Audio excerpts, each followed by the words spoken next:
Thiruvalla Nellad junction സമീപം Kolath contour വീട്ടിലെ 1 acre വരുന്ന സ്ഥലത്താണ് ജോർജ് മാമൻ കൊണ്ടൂർ വിവിധയിനം കൃഷി ഇറക്കിയിരിക്കുന്നത്.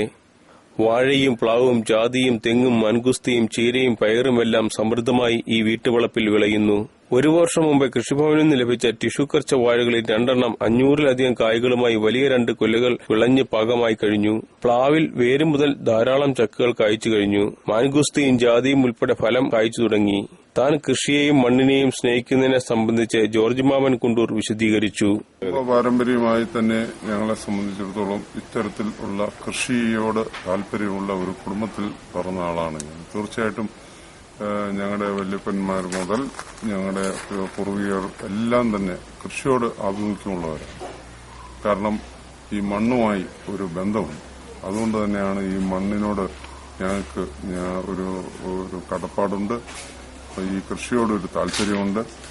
ഈ കൃഷിയിൽ നിന്ന് ഇപ്പോഴത്തെ പുതിയ യുഗത്തിൽ ഈ മറ്റ് സംസ്ഥാനങ്ങളിൽ നിന്നൊക്കെ വിഷാംശങ്ങൾ ഉൾപ്പെട്ട കൃഷി സാധനങ്ങൾ വന്ന് അതിനെ തുടർന്നുണ്ടാകുന്ന അസുഖങ്ങളെ പറ്റിയൊക്കെ ബോധവാന്മാരാണ് ഇന്ന് ജനങ്ങൾ. തീർച്ചയായിട്ടും അവനവന്റെ പറമ്പിൽ കുറച്ച് സ്ഥലമുള്ളെങ്കിലും ഓരോ 5 സെന്റ് ഉള്ളവനൊരു കരിയാപ്പിൻ തൈ വെക്കണം എന്ന് അമിതമായി ആഗ്രഹിക്കുന്ന ഒരു വ്യക്തിയാണ് ഞാൻ. അതിനുവേണ്ടി പ്രചരണം നടത്തുന്ന ഒരു വ്യക്തി കൂടിയാണ്. ഇദ്ദേഹത്തിന്റെ വസ്തുവിൽ വിളയുന്ന എല്ലാ കൃഷികൾക്കും തികച്ചും ജൈവവളമാണ് ഉപയോഗിച്ചു വരുന്നത്. വിഷമയമില്ലാത്ത വിളകൾ വിളയിക്കണമെന്നാണ് ഇദ്ദേഹത്തിന്റെ ആഗ്രഹം. അടുത്ത 1 വർഷത്തിനുള്ളിൽ എല്ലാവിധ ഫലവൃക്ഷങ്ങളും ഇവിടെ കൃഷി ചെയ്യണമെന്നുള്ള ഉറച്ച തീരുമാനത്തിലാണ് ഇദ്ദേഹം. കഴിഞ്ഞ 40 വർഷമായി ഇദ്ദേഹത്തെ കൃഷിയിൽ സഹായിച്ചു വരുന്നത് സുകുമാരൻ നായരാണ്.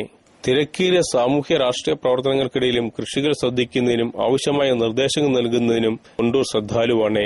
News bureau, Thiruvalla.